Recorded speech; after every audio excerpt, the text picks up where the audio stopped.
It's the Kicking Out Podcast. Brand new episode. It's Tuesday night, not Wednesday night. I had to remind myself just now during the countdown. It's October 18th, 2022. Tanner Lee here, the KOP champion. I don't have the title over my shoulder because I'm too lazy to go to walk and get it. Co-host Austin Shepard joining me. Paul Zartman is absent tonight. He's crying over his Cleveland Guardians being knocked out of the playoffs earlier today. So... Yep. Shep, how we doing? I'm not a Guardians fan, but I hate the Yankees. I think everybody that's not a Yankee fan or Astro fans probably hoping for a meteor to hit when those two teams go at it later this week. Yeah, nobody's going to win. No. I think that whoever represents the NL, the Phillies or the Padres will probably have most of America rooting for them. So, well, the NL used to be real baseball. That's still kind of interesting. Yeah, we could do a whole podcast over baseball, but tonight we're going to talk a little AEW Dynamite Title Tuesday, as this one was called, and for good reason. 4 titles were defended tonight. Pretty good show. It looks like we might have had unfortunately a legit injury in the show tonight. Adam Hangman Page took a stiff lariat from John Moxley, and camera kind of cut away. Doc Sampson went into the ring.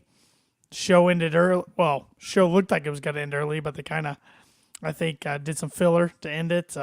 Hopefully he's okay. What I've seen on Twitter from people there, they had to loosen the bottom rope to get the stretcher out. He wasn't moving much, so it's just kind of a reminder that, even though pro wrestling is mostly entertainment, these guys really are taking a risk getting into the ring each and every night. Yeah, at first, right before it happened, you remember they shot up to the skybox and MJF was gone. Right. So I feel like they were setting up for a finish. And then when the match ended early with 7, 8, maybe 10 minutes to go. Yeah, at least 8. Yeah. Yeah. You're thinking, okay, it's a work. The bump, the way the camera angle was at first didn't look bad. I noticed the ref leaned in and then immediately went to Mox and talked to him. And then the commentary was scrambling. Mm-hmm. So at first you thought it's a work, and then you watch the ref, and then you watch the commentary, and then all of a sudden you're second guessing yourself.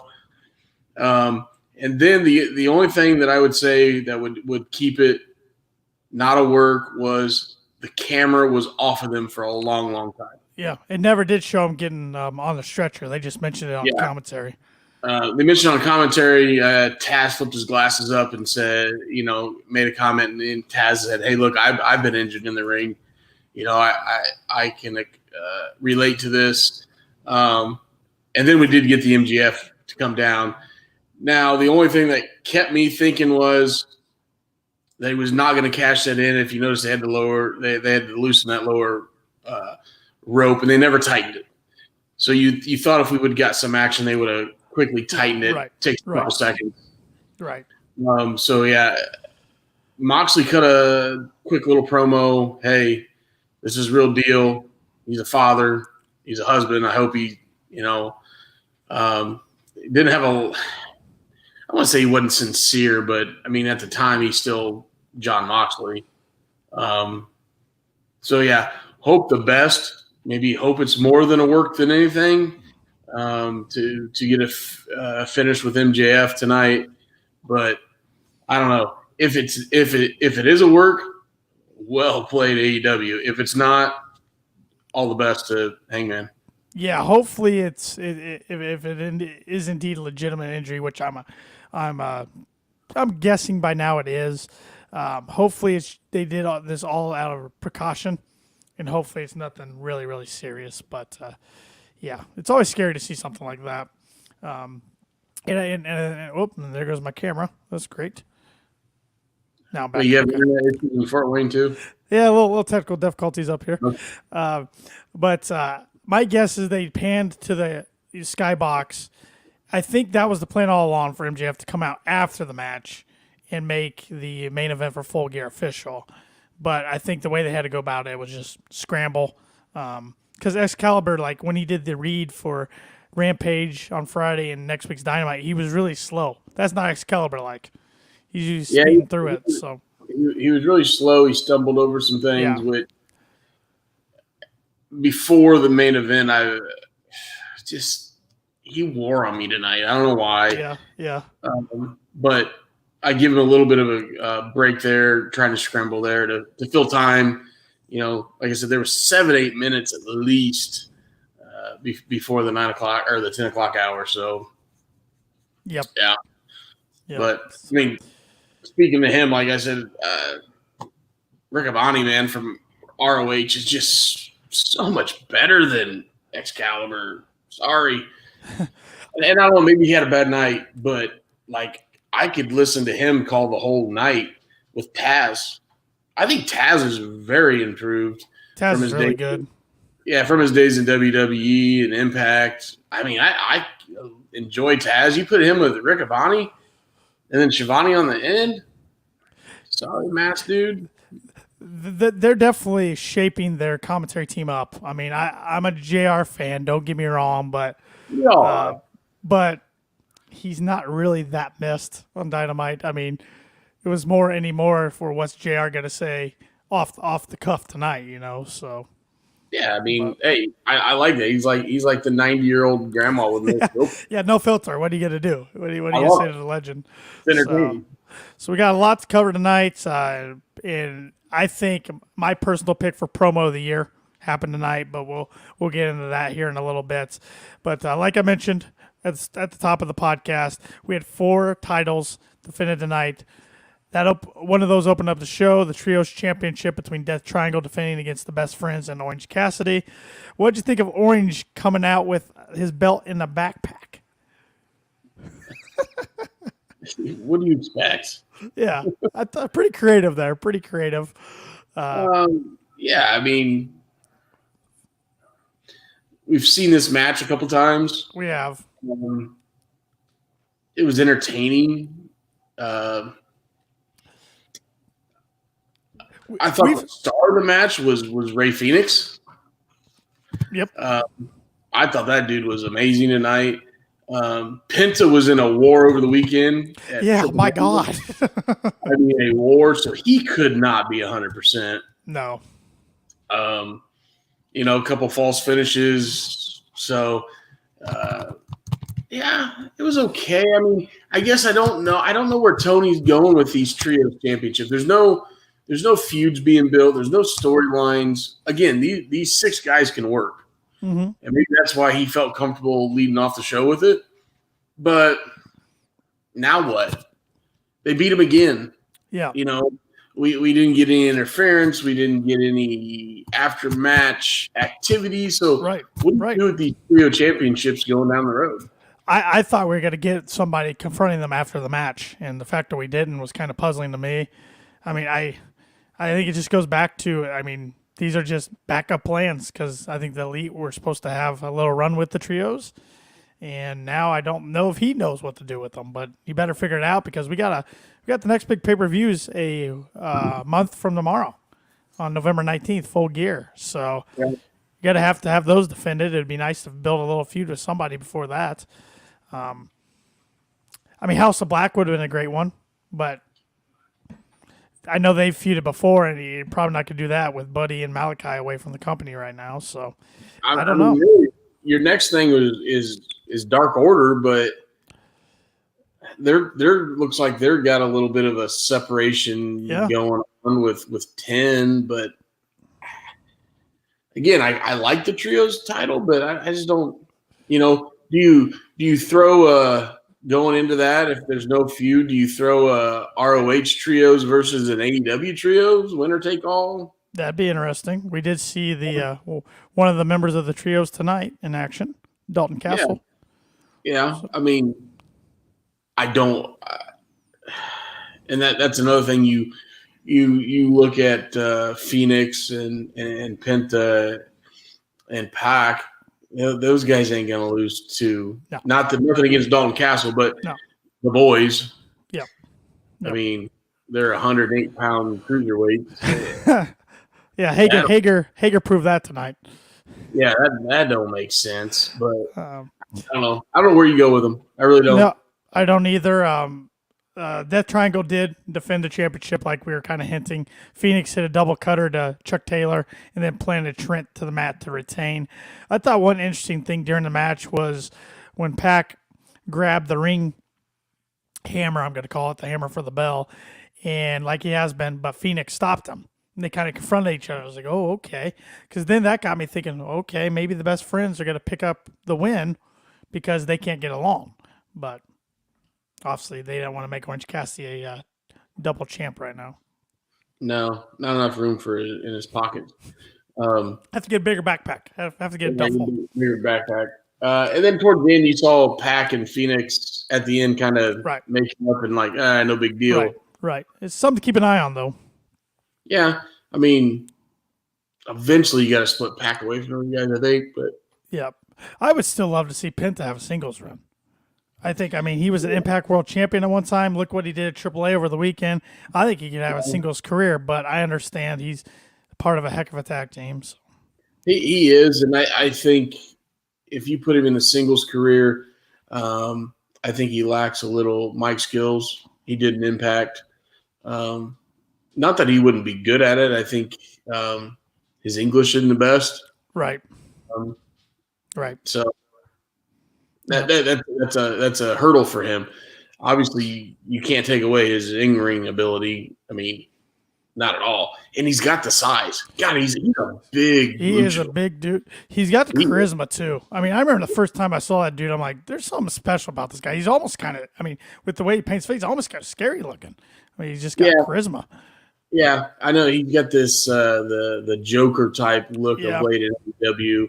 Over the weekend, he was back to his old white and black and down at AAA. But besides that, I mean, and maybe he's working on that in the background. We just don't know about it. So. Because he pretty much kind of like on his Instagram, from what I read off the translation button, he pretty much said this is just a start for him after that big win. So. Be interesting to see where he goes within the next year. After that match, we saw Shivani backstage with Dr. Britt Baker and Jamie Hayter. They're not happy about tonight's title match between Toni Storm and Akira Shida.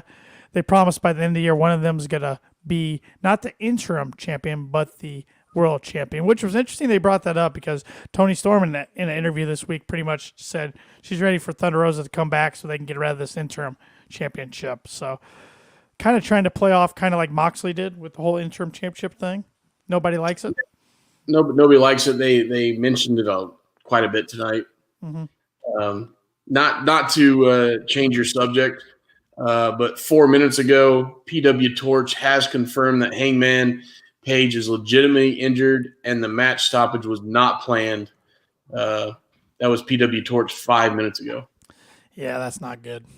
That's scary stuff. Thoughts and prayers up to him. Hopefully he's okay because, like I said, he just became a dad not too long ago and never want to see anybody get injured when just trying to entertain everybody. And that match, and we'll get into that, talking about the match later, but that match started off hot tonight too. So. It did. Not to interrupt. Oh, you're fine. You're fine. Thanks for the update. We then got the interim AEW Women's World Championship match between Toni Storm and Akira Shida. Of course, Shida's held this championship before. She kind of was the Moxley to the women's division during the COVID era, during the Daily's Place era, I guess we can call it. Fun match, back and forth. Toni Storm was victorious, like I think a lot of us thought she would be, hitting the Storm Zero to retain. After the match, though, Jamie Hayter and Rebel began attacking Toni Storm, and Britt Baker came out some major heat wearing a Najee Harris Pittsburgh Steelers jersey since we're in Cincinnati tonight. Bengals, Steelers, they don't like each other. But Saraya then charged the ring and took out Britt Baker. They went into brawling into the crowd. So then it was back on two against one, but Rio made her return and made the save. Nice pop from the crowd. And the baby faces stood tall. I'm not a Rio fan. I'm not really either. A lot of the crowd likes it. Is impressive what she can do for her size, but does she weigh 100 pounds? I don't think so. No. I get it. I get it. It's I don't know. And I know she, Omega was one of her teachers, instructors, whatever, and he brought her over here. It's just hard to believe that, like remember when she went against Nyla back in the day? It's just beat her. Yeah. Like how's that work? Yeah. Jumping off the top onto the girls. Hater took a really good bump, I thought, on the crossbody. Like Hater sold that like $1 million. Made that look really good. So hats off to her. I don't want to be negative. I feel like I'm negative a lot of things about this show tonight. That's okay. But that was one that was just like I could have done without that segment. I really could have. Yeah. I love the Saraya Britt Baker thing. Obviously, we're probably going to get that at Full Gear. I would think so. Saraya's in-ring return. Yep. Unless I don't think they're going to make her in-ring return do a tag match. I would hope not. Although they could do that just to test her out a little ring rust. But, I mean, behind the scenes, hopefully she's taking care of that. But, yeah, I figure we're going to get her and DMD at Full Gear. And I hope Thunder's back so we can get her and Tony at Full Gear. That'd be good. But I don't know. I have not heard anything. So she's been pretty radio silence on social media. And she was pretty vocal when she was injured about how, she couldn't get out of bed. She couldn't walk in pain, 24 hours a day. And then she just kind of went. Has she been on Busted Open? I know she's usually a weekly host on one of the days, but I haven't been listening lately. Usually on Fridays. I didn't know if she's still been doing that or not. I did not listen last Friday, and I did not listen to the pod. They do a little, snippet podcast, right. And I usually catch up on that, but I have not of late. I usually catch up on Busted Open after something controversial happens and listen to Bully Ray be mean to people, but haven't of late. Hey, he's back in the game now with Impact, so. Yeah, and, not to bring up Impact, but I thought that was really well done with him. If he's going to get one last run, I like it. I really do. I'll tell you this about Impact. I don't watch it very often. When I do, they got great talent on the roster, but it's hard for me to watch with the crowd environment. It just is. People there? Yeah, it just is. I mean, I wish they would, run in a little bigger venue, and that would do something for me. Because with that small, I mean, you hear the mat sound effects so much, and that just kind of takes my attention away. Almost reminds me, not as bad, but almost reminds me of the Daily's Place era a little bit. Yeah, it reminded me a lot of some of the Ring of Honor television shows back in the day. But looking back, that was even those were a little bit bigger venues. I just felt like the ring noise was a little bit emphasized on Ring of Honor back in the day. But I thought I watched a little bit of the Bully Ray stuff, how he wants to do it right, and him and Dreamer, the Fat and the Furious, which I love that name, which was created on Busted Open. So, So, anyways, again, I like going down rabbit holes on this podcast. Well, until Impact gets off Access TV, they're not going to make too much of a presence. That's just, I mean, it's hard to find. So yeah, we don't have it in our little lovely town. I don't know about. I'm sure you do in Fort Wayne somewhere. I got YouTube TV, so I don't get it. So I'm sure somebody does up here, but I don't get it. We saw a video package with Wardlow and Samoa Joe, Warjo, as they're known, talking about the Kingdom, who made their AEW debut on Rampage last week, and we were just talking about Matt Taven last week. And then he and Mike Bennett and Maria Kanellis pop up. So. Yeah, I mean, Matt Taven had a lot of talk behind him going to Connecticut. Mm-hmm. But yeah, he popped up. I enjoyed Matt Taven back in his ROH run. Thought he was very entertaining. Bennett and Kanellis, whatever. Yeah. No, Taven could be really good. I could see Taven Jericho Full Gear taking that belt off, but obviously they're going different ways with them.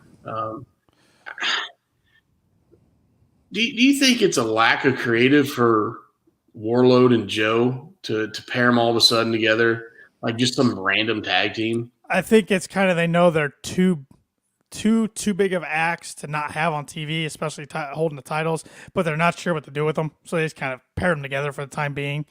But I feel like every feud they're in is not doing much for me. So now you got the two television title, basically. Right. The two television title guys, they're gonna pair up and hey, let's think really hard and combine their names and call them War Show. Yeah, it's pretty lazy. Yeah, it's lazy booking, but I think both of those guys could be obviously great individual stars. They proved that on their own. Oh yeah. So we'll see where it goes. We got about a month until Full Gear, right? A month tomorrow, the 19th. Yeah, and then it was announced today during Dynamite, ROH is running Final Battle on December 10th from the University of Texas. That's a 3:00 start time. And at first I'm like, why? And then Shivani did a good job explaining. You got college football, you got the Heisman that night, a lot of different things going on that night, sporting wise. So they're going to run it earlier. So you got to think Jericho's got to keep the ROH title till then. Joe will probably keep the TV title at least till then. Because Tony, I read somewhere on the internet today, and Brian Alvarez speculated too that ROH is probably going to be announcing a streaming deal here soon. Because Tony wants to run one more big event and then announce a weekly television show on a streaming platform. So, which is got to be YouTube, isn't it? Or HBO Max. It would surprise me, to be honest, but it is their partners for Dynamite, so yeah, network, so Discovery and Warner Brothers, so we'll see. But they need to get something going. Too much talent just sitting around. So right, and you're almost getting a flood of ROH on Dynamite, which don't get me wrong, huge ROH fan, but yeah, you got to kind of separate that from you're using Dynamite to promote ROH right now, right? So right, finally. We then saw Renee Paquette, who made her AEW debut last week. She was shown with FTR backstage. FTR admits they have a big target on their back, but they want those AEW World Tag titles. They want to have 4 championships over their shoulders and around their waist. They're interrupted by Swerve in Our Glory as they made it clear they want the title shot. Keith Lee calmed Swerve down, says they both deserve the shot. Then Dax Hardwood suggests they face each other next week for number 1 contender. So finally, we get a 2-on-2 FTR tag match on Dynamite again. How long has it been? Aussie Open versus Aussie Open, wasn't it? Were they 2-on-2? No, they did. They were. That was trios, wasn't it? Sorry, Aussie Open. Yeah, they did it over in England, but yeah. Well, they tore the house down over there. Yeah. No, I guess I'm thinking that was a trios match, wasn't it? Well, and Dax had like a singles run kind of this summer, so yeah. So no, it's been a while. I still love the confrontation between Keith Lee and Swerve. Yep. There's just still a little bit of there's tension. Yep. Tension there. Yep. We get to get along. Yep. So I bet you. I'm going to go ahead and I'd put a $5 bill down that's the match of the week. It's going to be awesome. It's going to be awesome. I really don't know who's going to win, though, because, I mean, a lot of people are going to say FTR right away, but you got to think about it. It's like, But you got a huge babyface team. We've talked about this before. You got a huge babyface team that's currently holding the tag team titles. Got a pretty good mix, kind of a heel babyfacious team, and then another big babyface team. So, I don't know. Do you almost if FTR wins, they go into Full Gear, they win the titles, it almost buries the Acclaim. I know. It almost really pulls out the rug from them and all the hard work they've done to get over, because they are over. Yes. Whether you like the juvenile stuff or not, they are the modern day DX with stuff that comes out of their mouth. Max Caster is super entertaining. His raps are modern. They're in touch. They're by the week, modern day events type thing, where other rappers in the past or current rappers in other companies are awful. They're scripted. They don't have the freedom he does. So I don't know if you bury him right away. I mean, I know eventually we're gonna hopefully get AEW titles on FTR. That was the whole goal before the Bucks decided to do what the Bucks did. And that was even before the backstage brawl. But I don't know. And now you have them go over next week, and man, you put Tony Khan in a rock and a hard place. Yep. And really, if I'm Tony, I don't want to switch the tag team titles just yet anyways, because that's kind of what's happened in 2022. The tag titles went all over the place. I mean, the Hardys were supposed to get a little run with it. Well, and then Jeff has that incident with the DUI. That kind of screwed up those plans. So then the Bucks hold it for a couple weeks. And then Swerve and Our Glory won it, and the Triple Threat. And then the Claims already won it since, we've changed hands 3 or 4 times in the last 4 months. Because Jurassic Express had it before the Bucks, so and you start changing it, and then you're just valuing the belt, right? 100%. I mean, look how long it's been, over a year. FDR's holding the AAA belt. Not that AAA is up there, but it means something. Yeah, it does. It does. It means something that they are, and yeah, that's a tough one. But I'm looking forward to next week for that match. Yeah.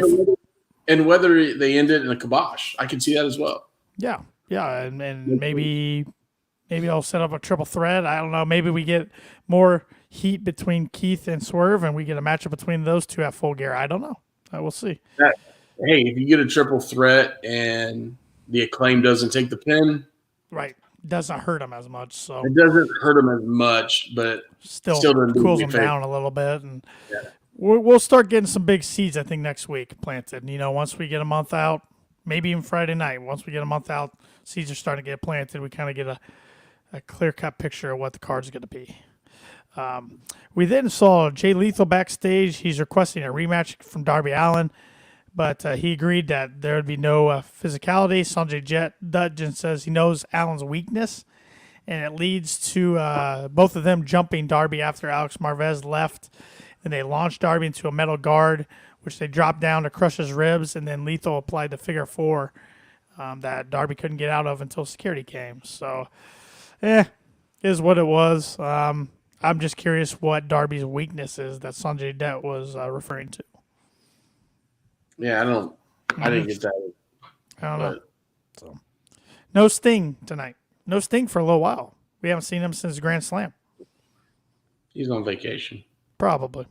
He's hanging out with Great Muta for a little bit. He's on vacation. Maybe he's probably in the villages in Orlando.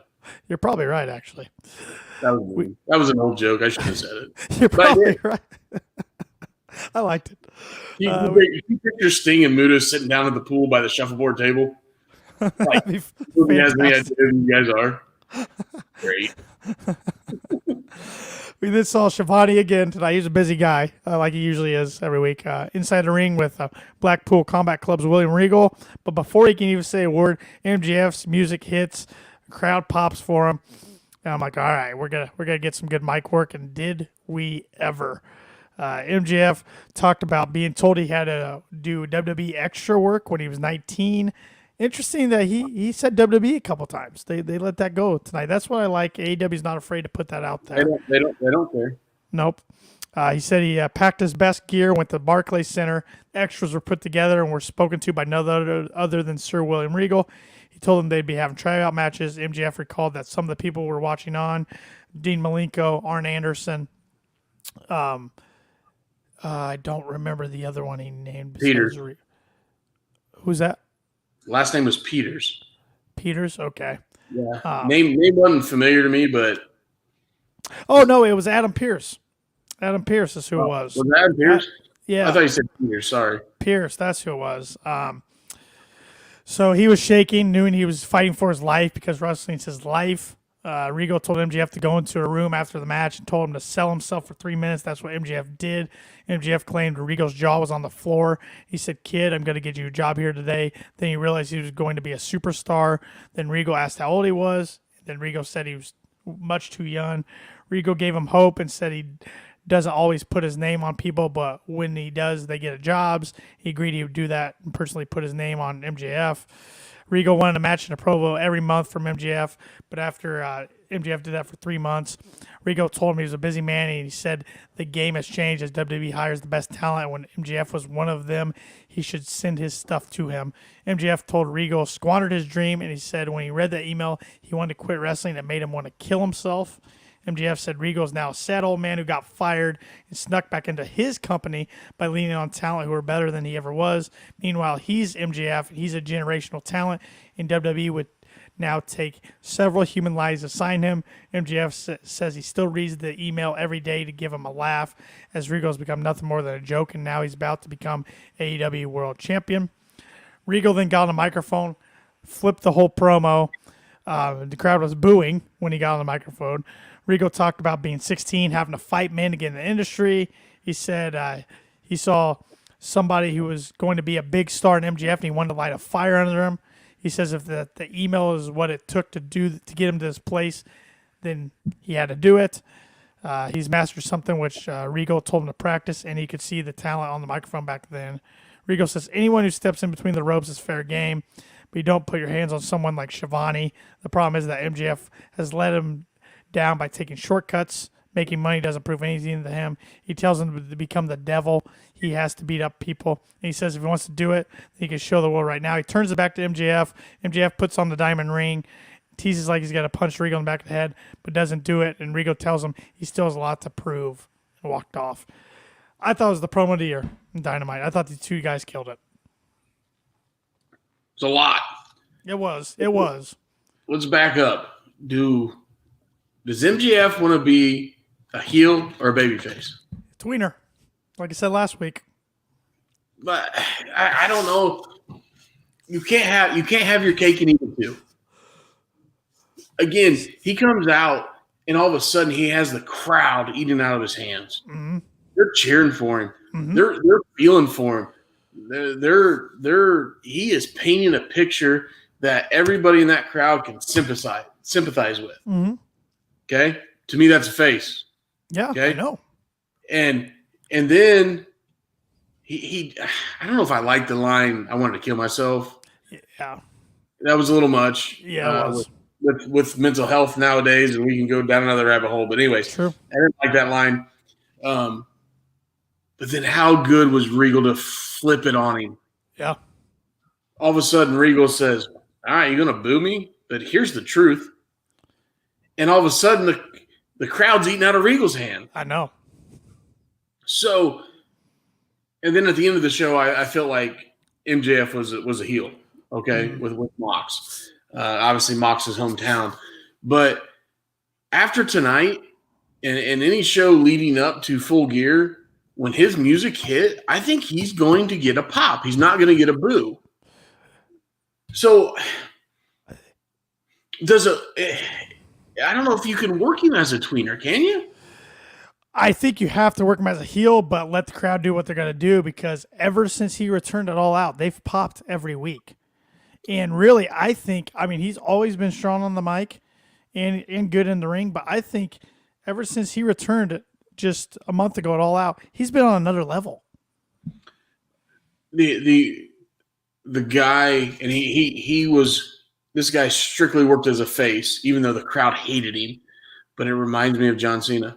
Yeah. Remember back when John Cena was in his heyday, half the crowd hated him, half the crowd loved him. Sure.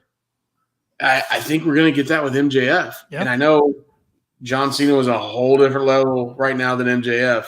Not saying that as a 26-year-old MJF, but like the first part of that promo, I'm thinking, son of a buck, he's going to be a face. I know. And then he got a little rough at the end. And then Regal being Regal made it work. Yeah. So, like I said, when I was texting you and Paul about this, I have so many questions. Yeah. What's the end goal? You know, if MJF does go over Mox at Full Gear, is he a heel? Is he a face? Excuse me. I don't know what you do with him the way he's talking right now.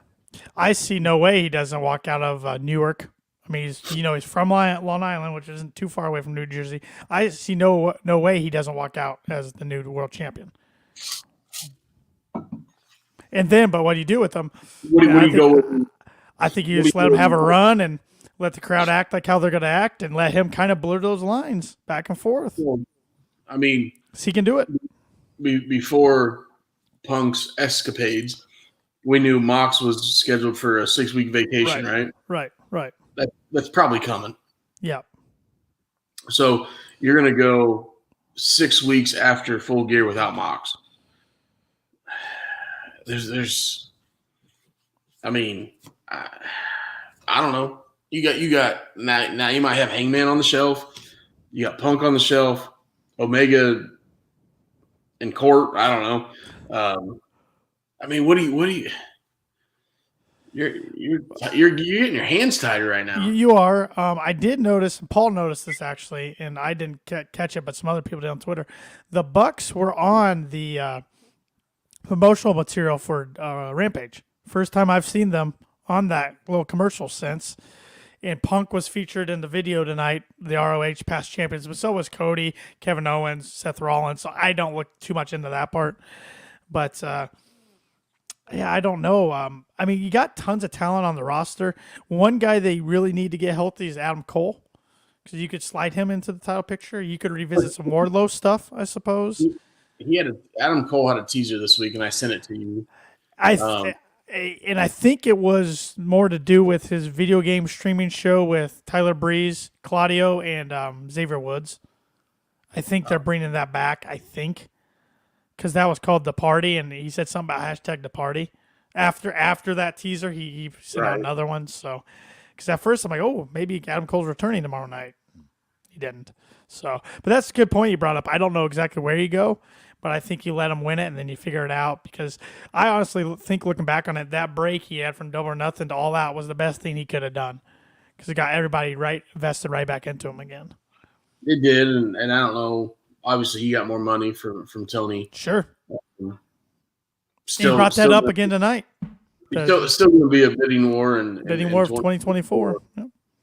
But yeah, like you said, I like the realness, the real life aspect reminds me of ECW.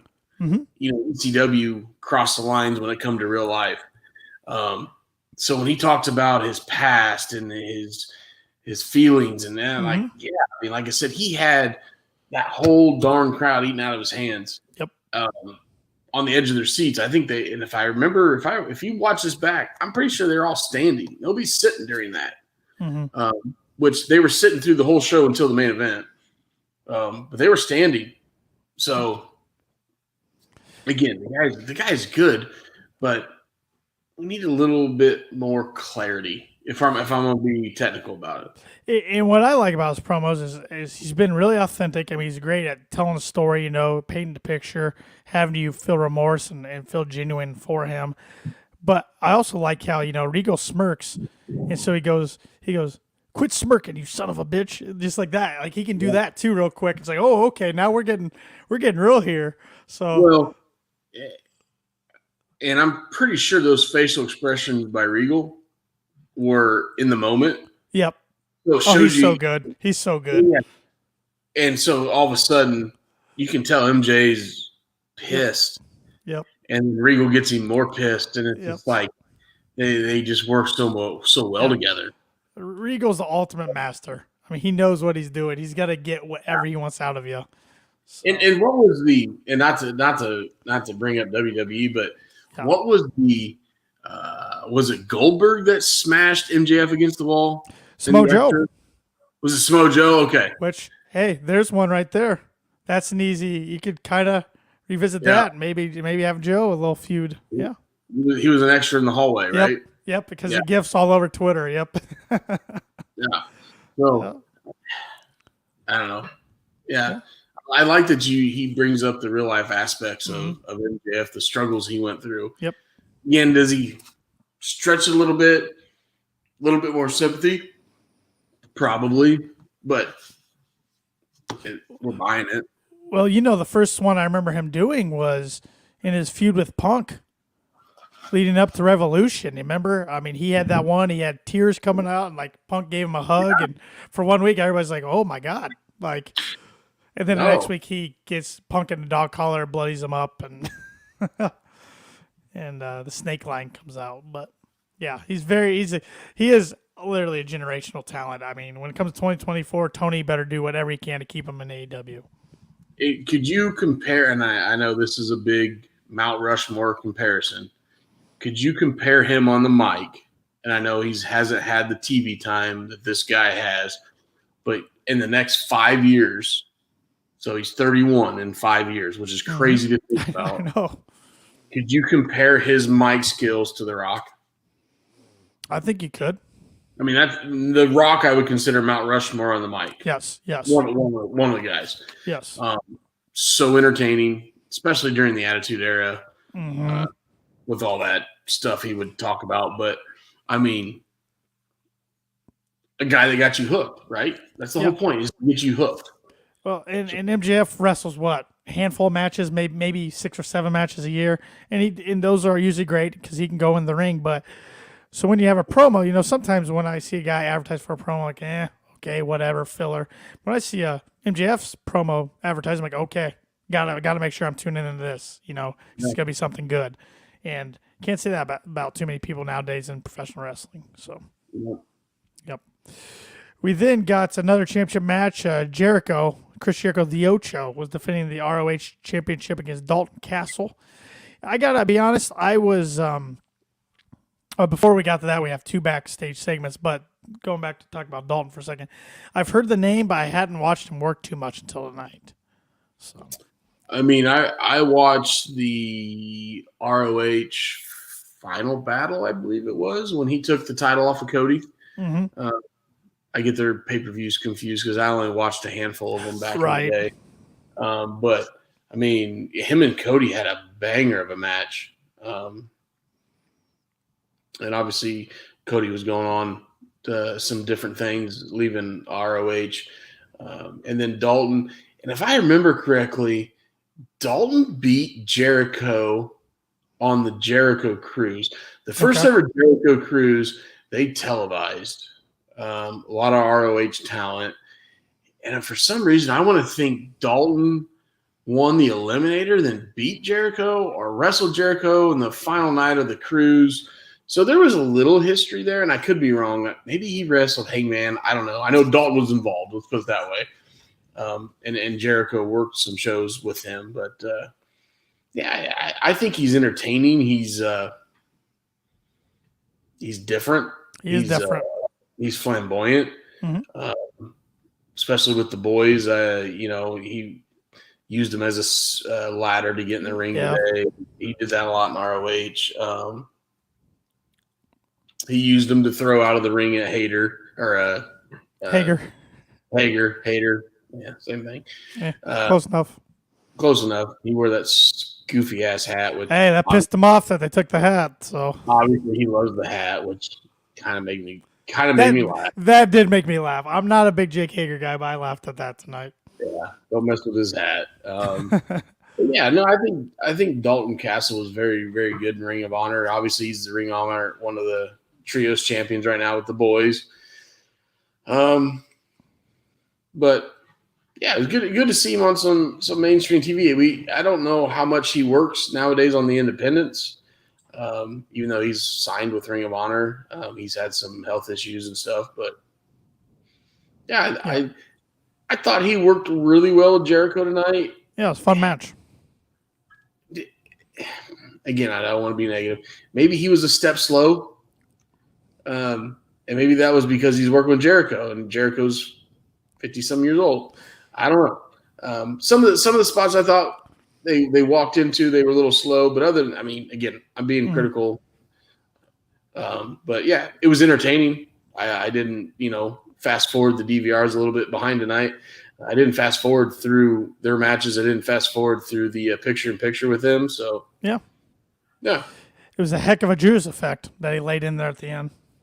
Jericho laid him out. That was pretty stiff. That one connected.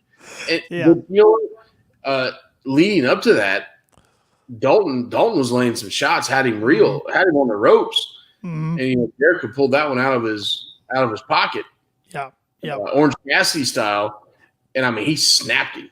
Yep. And so I kind of like the finish of that match And because it didn't make Dalton look that weak. Correct. And what I like that Ian Riccaboni brought up is Jericho didn't cheat to win tonight.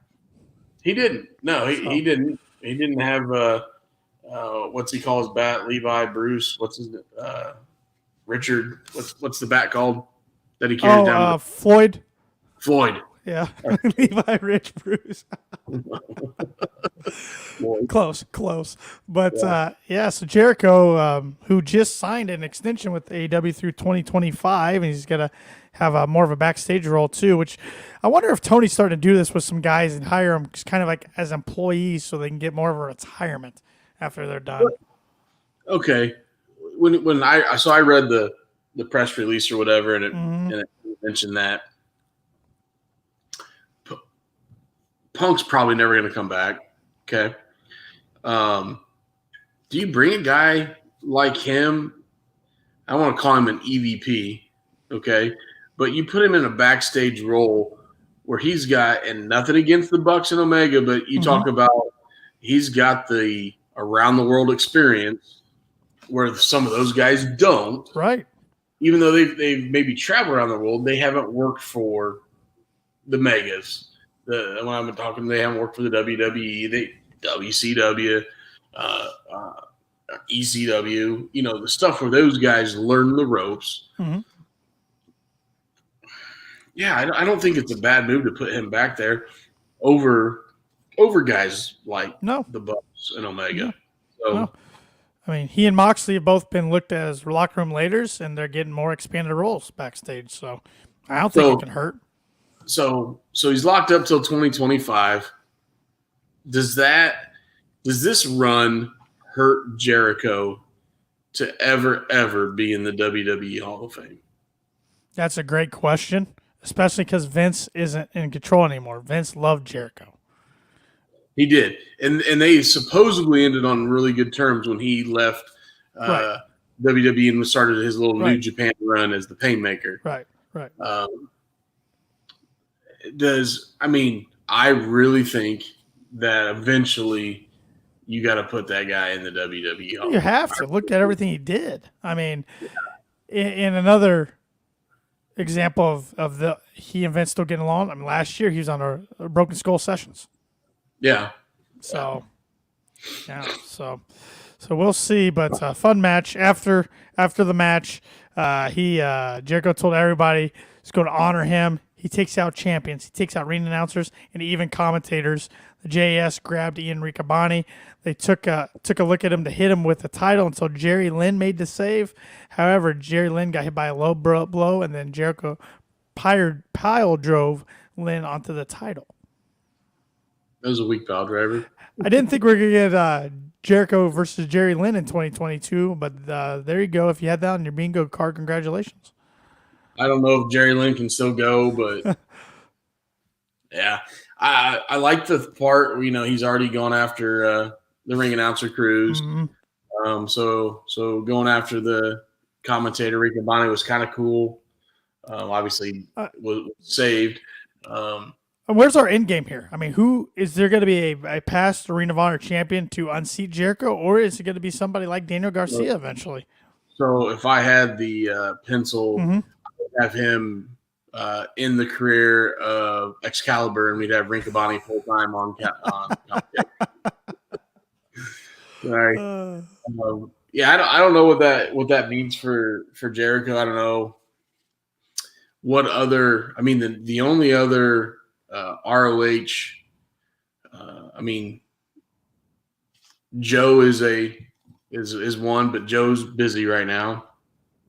If you can bring back Adam Cole, we don't know what hell his concussion status is. Another guy, he never was Ring of Honor champion, but he bled Ring of Honor, was Flip Gordon. Yeah. That's another name. Bully Ray was one. Bully Ray's obviously a little busy with Impact right now.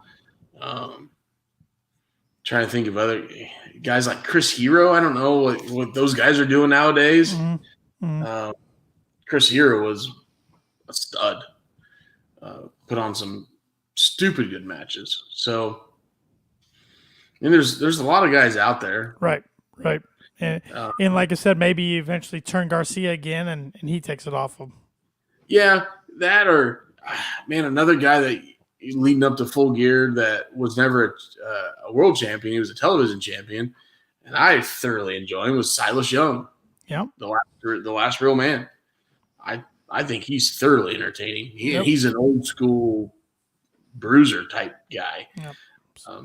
So there's some guys out there that you could work with Jericho leading up to a Full Gear match. Yeah, I think they won't do a title change until they have a weekly series because I think they want Jericho to be that that big name that gets some recognition to the mainstream. So sure. And there's going into to Final Battle. I mean, look, we haven't seen or heard much even on social media of the Briscoes. Those guys went on single runs. Yeah. At the time, we know they're ROH. They're signed because Tony let that slip out on Medium Call. So yeah, I mean, literally those guys probably sitting there at the chicken farm collecting a paycheck. Yep, they are. I know they wrestle once a month with Hog Wrestling. They're the Hog champions or whatever, but they've been away from GCW for a while, and we haven't seen them. And at one point, I think Jay was what 2-time Ring of Honor champion. I think so. Yeah. So yeah, I'd love to see him back on TV. I know Warner doesn't really want him on Dynamite, but we'll see. We'll see where they land in ROH. So, but it's smart of Tony to get them signed up because I think Hunter would have been all over them to try to get them in Connecticut. Yeah, if he could.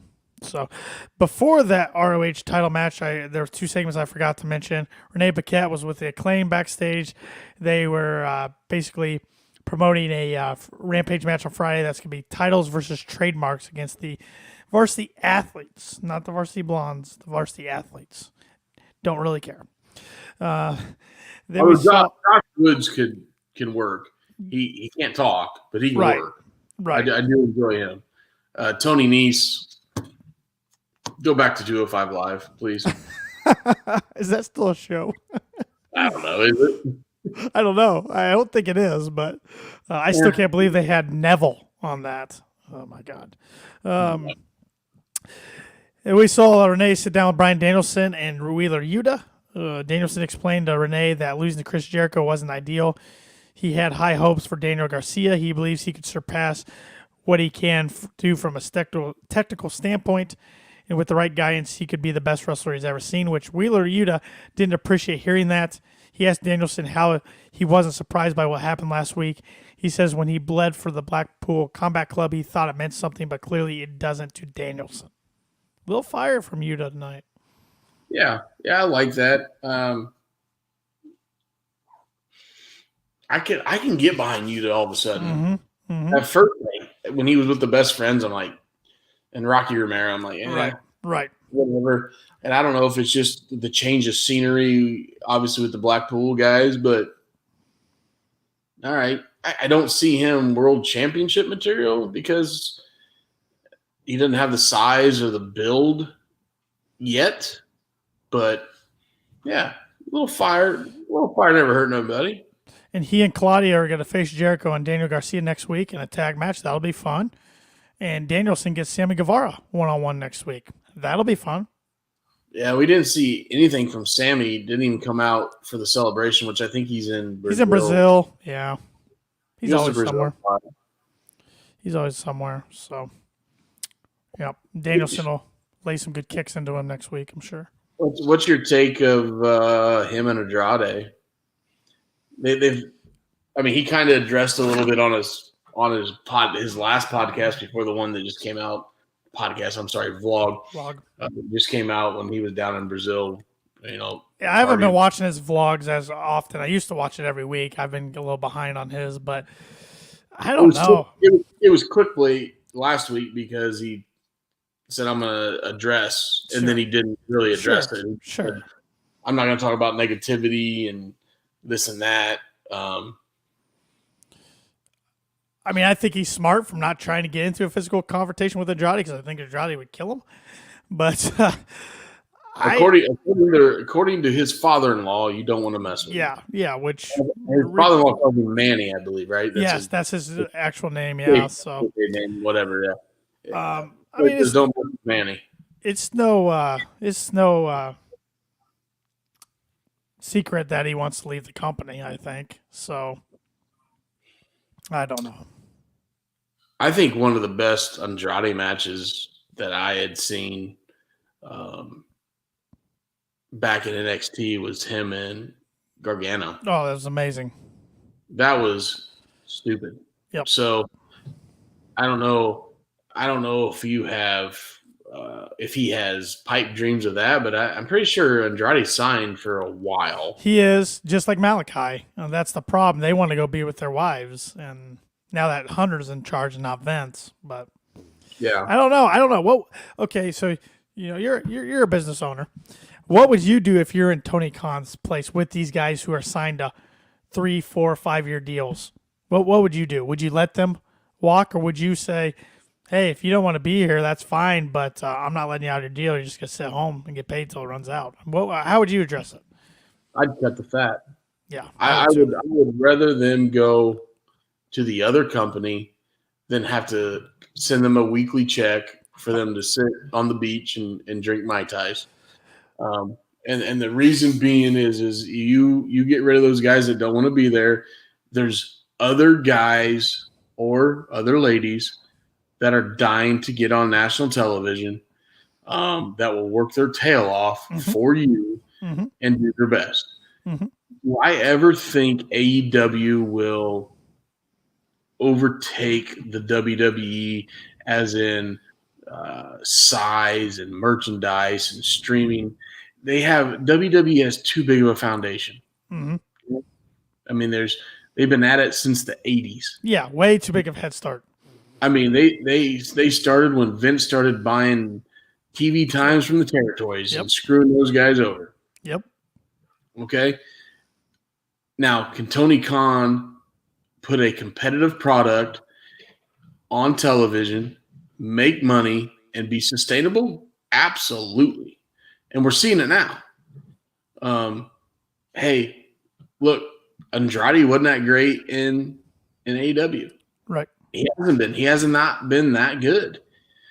Now, when he was on NXT and then he got on the main roster with Selena Vega, Malachi Black's wife, he's pretty damn good. Yep. So, hey, everybody has their place. So if I'm Tony Khan, and Tony Khan's a pretty smart business dude, I mean, just look at his track record. Now, we're not talking bookings. We're talking business. I think he would cut the fat if he had to. Yeah. I think, from the sounds of it with Malachi, they were trying to work things out. It looked like they were going to, and then they didn't. Now, I don't know where it stands. There's tons of different stories. So I think Tony's probably trying to work it out with the guys, but if it gets to the point they can't, I think he'll just cut ties, because you don't want to be known to talent out there as a company who holds people hostage either. Like WWE was doing to Ricochet, or not Ricochet, but Mustafa Ali for a while, and some other guys. I mean, just holding them there. That dude was just miserable. Yeah, I mean, it was awful. They watched him just not get used. So yeah, I was just curious because you're in the business world. So I could see kind of both sides, but I do agree with you. I think if you don't want to be there, there's plenty of people that will. So yep, there's other people that'll step up and take those spots. Yep, and I'd rather them guys work their tail off. And let's be honest, you got a up and comer that's working his ass off on the indies, that's making a name for himself. And again, you got a guy like Andrade who's made a name for himself. You bring the up and comer in, his salary is going to be completely different than Andrade's. Yep. Okay. So you're going to have less of an investment to let this guy go, try to get over. Yep. Okay. Instead of sending Andrade a check every week. So. And if the up and cover does get over, you gave him his first big break. He might not be loyal to you. Yep. He's going to be loyal to you. Yep. He's going to be loyal to you. You're going to make a ton of money off of him off the bat because you're not paying him anything. You're going to make a ton off his merch or her merch, whatever it is. Mm-hmm. So, yeah, that's the business side of it. Now, here's the difference between a guy like you and I and a guy like Vince and Tony. They're billionaires. You're right. So right. Let's say they're paying Andrade $500,000 a year. Pocket change. That's $20 to you and I. Yeah. You know what I mean? Come on. So Yeah. That's the only difference when you bring up the old business aspect. Yep. That's the difference between us and them. That's true. That's true. And you got one that's a public traded company and one that's still private. So yeah. And the private companies, funded by oil. Yeah. Let's be honest. So we then got the main event tonight, the AEW World Championship. Two guys that are loyal to AEW. Moxley that signed a big 5-year extension to Hangman. That I'm going to call him a AEW. I don't know. Original. Thank you. I couldn't think of what I want to say. Yeah, original. Even though he has New Japan and ROH time, but he's been a big deal with the AEW. So. I think we all thought Moxley was going to win in his hometown of Cincinnati. I don't think that was going to be a surprise by any means of him retaining, but it was a good match while it lasted. It was fun. I mean, Hangman didn't wait for Moxley to come to the ring. He went to him in the crowd. I like that. I did too. He went up into the crowd and did a moonsault off the barricade. I thought that was a cool spot. We got Moxley that went through the ropes with the tope suicida. We got Moxley got launched in some steel chairs. Of course, Moxley got some color right away. But then towards, I don't know, we're getting towards the end of the match, about 10 minutes away or so. We've already talked about this, but Moxley was looking for a German suplex, but Page landed on his feet, and then Moxley hit a really stiff lariat. But Page had no time to relax, and the doctor came right into the ring, and they were saying something. I'm like, okay, he's going to slide out. The match could continue, but Paul Turner ended the match, and there's a brief break in the programming. Moxley said he hopes and prays that Page recovers 100%. He can walk and talk again and perform for the fans again. So right there, we should have known how serious it was. I saw some pictures on Twitter of Mox went over and prayed next to Hangman while the commentators were going over the matches for Rampage and Dynamite. So that was before Mox got on the mic here. He says this is a dangerous game if you have the guts to play it as you need to put everything on the line. He says he saw MJF was talking shit earlier, and he usually allows it. So if he wants to prove himself, why doesn't he come out here right now? Which then MJF's music hits. MJF charges down to the ring with Bryce Rinsberg in hand and a chip in the other hand. He pushes the chip into after he got in the ring, he said he's going to do it. He's taking off his shirt. Then he decides to slide out of the ring. He pushes the chip into William Regal. Then he gets on the microphone. He says he doesn't want Moxley at 50%.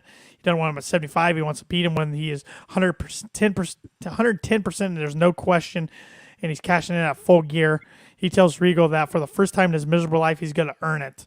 Moxley then responds and says MJF will earn the heel of his boot in his mouth.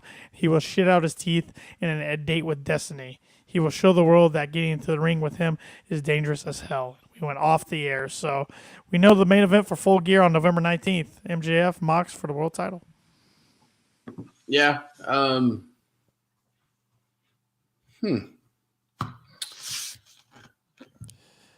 think trying to say, I think I said this earlier. I think this is the right time to put it on MJF. Yep. At Full Gear. I know you're probably defending that against Old Moose, and we're not trying to give your picks away. I'm defending against you. Oh, I get a rematch? Yeah. Right. Yeah, I'm getting a I'm taking mine, just so you know. No. Like you said, it's in his neck of the woods on the East Coast. Yep. Makes sense. We're not going to see Mox is going to get a 6-week vacation, probably getting through the holidays and first of the year. Yep. Being a father now. So, yeah, I like it. MGF got a break, so he should be fresh. Um, I think they did for the hand that was dealt them tonight with the injury. I think they did a good job. I did too. They were doing it on the fly. So you got the three guys you want. You got Regal, MJF, and Moxley taking care of it, and they did as good as they could. Got the crowd back into it a little bit. And one thing I noticed about MJF too, and I noticed this last week, I forgot to say something. He's in a lot better shape than he was back at Double or Nothing. I mean, he's added a lot of muscle. He is jacked all of a sudden. So that's going to be a fun match. He made a comment, in his first promo, 5'10" nothing. Right. A lot of wrestling purists on podcasts talk about size and physique. We're not going to say the names. Cornette. I knew that was coming. Yeah. Those guys harp on size, and as much as I enjoy their wrestling purists and the historians of that, they harp on guys like Adam Cole. They used to give CM Punk stuff because he's AJ Styles. Does he give Styles any crap? Yeah. AJ Styles not the biggest dude in the world. I mean, they're stoked to see Bobby Lashley and Brock Lesnar. I listened to it today on my way back from Fort Wayne. Like Cornette and Brian Last are just stoked about this, and I'm like, whatever. They might work pretty stiff. They're both MMA guys. I can see that. So yeah, they hate Johnny Gargano. Good Lord, heaven forbid they put any type of title on that dude. Being 5'7" and 170 pounds, but like I said, MJF he might be 5'10", but when he takes his shirt off, he's going to be ripped, and so you can appreciate that. It's going to be a fun build the next month with those two guys doing some promos at each other. It's going to be whole different than we saw in 2020. Yeah, or was that 2019? 2020. 2020.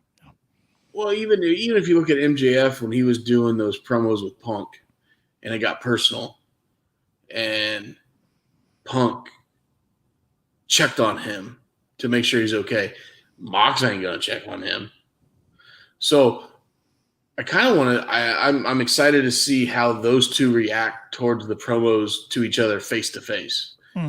Mox might laugh at him and slap him across the face and call him a bitch. Yep.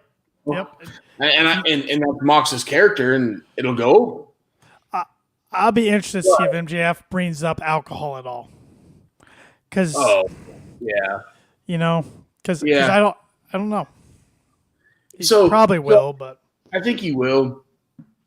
And Mox did a podcast with his wife after it's been 2-3 months ago, and she brought it up. Obviously, it was time to talk about it, and he was pretty open, like, after these matches, whether it was, he talked about GCW actually a lot in that, and he drinks this hop water, basically a beer Athletic Brewing or something like that, I believe it's called, because they sponsor him now. Yeah. So, and he says that, hey, it tastes the same. I get to have a beer with the guys or whatever. So I think he's in a really good spot with his addiction, and he's come to terms with it. So I think he's comfortable enough to let MJF go out and use that in a promo. So I think Mox is good with that. Yeah, it's going to be fun. I'm really looking forward to it. All right, so what was your rating for tonight's show? Paul gave me his earlier before we started recording. So Paul gave you his. Tonight, if it wasn't for MJF and Regal, I'd be in the 6s. Oh, okay. 7.2. 7.2? Okay. 7.2. I'm going 7.8. I enjoyed it. There's a few things I didn't, but I love the Regal MJF promo. It was promo of the year for me to date. Heck, I think I said that about MJF a week or two ago. I mean, this guy puts a promo of the year out almost every week anymore. I'm just becoming a bigger and bigger fan of his. I enjoyed the previous week with Hangman. I thought that was a damn good promo. They both brought it. When you give yourself a black eye over something. Yep. I enjoyed. I thought the women's match was pretty good tonight. Jericho's match was good. I thought the main event was good until it ended short. Trios championship was what it was. I mean, we've seen it plenty of times, but all those guys can work. Yeah. I mean, a couple nitpick things here and there. I mean, I still don't know the TBS title. Nothing really going on there. She talked for like 3 seconds. Yeah, nothing really good. I just don't understand that. She's undefeated. She's got to be a huge star for you, and you don't give her TV time every week, or you do, but you're not putting her in a matches on Dynamite. I don't know last time she's wrestled on Dynamite. It's always on Rampage. So yeah, 7-8. But guess what Paul gave this show? 8-4. 8-7. Paul was loving himself some Dynamite tonight. Paul was in a good mood tonight. And for Wrestler of the Night, Paul went with MJF for 2 good promos in one night. Who's your Wrestler of the Night? Oh, man. This one's a tough one. My Wrestler of the Night, I'm going with, and it's not because of his mic skills, just complete entertainment and in-ring work. I'm going with Rey Fenix. I like it. That guy is stupid good. He is. What he can do, like when he just bounces around on the top of the ropes, makes it look like, you and me walking forward. And I know that's, and I know that's he's a flipper and a dipper and all this stuff. I like that stuff. So I like it when it's how do I say this? I like when it's time for it, and he does it right. Yeah. Maybe the most athletic guy on the roster. But yeah. I'm going off the cuff.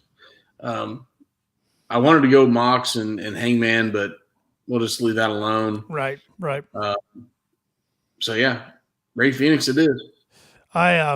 I'm going to be boring tonight, but really this is not an easy one because you only have a couple matches to choose from. I'm going Chris Jericho. I mean, I say this a lot. He's up there for my Wrestler of the Year for 2022. I know his pacing's not always that great, but for a guy in his age, he brings it every time he's in the ring. So, and he was he's always been good, and he might have, especially in AEW, he might have leapfrogged Dax. Mm-hmm. Yeah. Okay. And the only reason I'm saying that is because they don't give us a Dax match anymore. Right. He doesn't get any TV time besides Rampage once in a while on the trios. So. And if anybody had watched the New Japan Strong match over in England with Aussie Open, if that doesn't tell you that dude is a modern day stud, that guy would have killed the territories in the 80s, early 90s, and now we get to see him. I mean, holy cow! But we don't get to see him on TV as much, and it's frustrating. And we do get to see him on a trios match, and I know they brought Sean Spears back with the 10 gimmick, bringing back Ty Dillinger last week, and it's all good. Don't get me wrong. Did you notice tonight in the back ring segment with him, you notice he still had his fingernails painted? Do you notice that? Yep. So he posted that his daughter painted his fingernails a couple days ago. He still had them painted tonight. No, I respect. I think that's awesome. I mean, he even said, if anybody wants to talk shit to me in the gym, I'll beat him up. Like, all right, fair enough. So, no, he's a cool dude. Yeah. He's like I said, he loves his like if you watch him on social media, he loves his coffee in the morning. He loves his tequila at night. And he's just a good old dude. I mean, I'd love to sit down and have a drink with him sometime. Yep. He'd be interesting for sure. I'd love to watch Bret Hart matches with him just to see him geek out and learn some stuff because I know he's all about that. So him and Cash are fun. They're great. I'm excited that we get to watch them in tag action finally again on Dynamite next week. So. Yep. It'll be exciting. Rampage, we also get Hook in action this week, defending the FTW. He's been MIA for a while. That's, one of my gripes with Tony Khan, like him and Wardlow were two of the hottest things he had. He just cooled them off, both of them. And the The MJF thing kind of hurt him, but Hook, I don't know. They just like kept him off TV. The only thing I can think with Hook is his dad is obviously training him, and he gets to a point where he doesn't think Hook is ready for the next step, so he holds him back. And it's not as we look at it, like we want to see him on TV, but Taz is old school and thinking, hey, you're not ready. You ain't getting it. You ain't ready. You're young. You ain't doing it. Kind of like what, Regal was talking about earlier about MJF being 19. I almost think Taz can be that way with his own kid. And I think Taz has some say-so in what he does. So, yep. Could be. Taz is not going to, I don't know how old Hook is. Is he 20, 21? Well, let me look it up. I'm curious myself here. Because at 20 or 21, Taz was not over. Taz had an awful gimmick back in ECW when he first started. He's 23. Okay. At 23, Taz was not over. No. He was the Tasmaniac, I think, in ECW and was not over. Yeah. So Hook is flipping over. Yeah. So yeah. I don't know if he was holding him back to humble him a little bit, which I could see. That's an old school move. But yeah, I think Taz has a lot of say-so in what Hook does. Yeah, you're probably right. You're probably right there. But he's got to face Daivari, and then we also get Preston Tin Vance against Roosh. Kind of get a end of that little rivalry. So, and not to go back to Hook over Daivari. Does the match go 5 minutes? I hope not. I want to see him squash people again. Okay, but he's 5'8", 190 pounds. I know, but okay. I like him being that. I'd rather see him be technical with suplexes and holds and beat him that way and give him 5, 6, 7 minutes. Yeah. Torture him, stretch him. I'd almost rather see him do that. I could see Taz teaching him how to stretch people over just, hey, you 2 minutes in, you get to choke in, you're done. Yep, that's a good point. Good point. Yeah. So, but it'll be fun to watch him in action because I can't say I've seen him in a match for a long time. So it's been a while since we've seen him. Mm-hmm. Mm-hmm. So, well, we saw him at Grand Slam, I guess, that Rampage in a tag match. But singles action's been a while. Feels like, at least.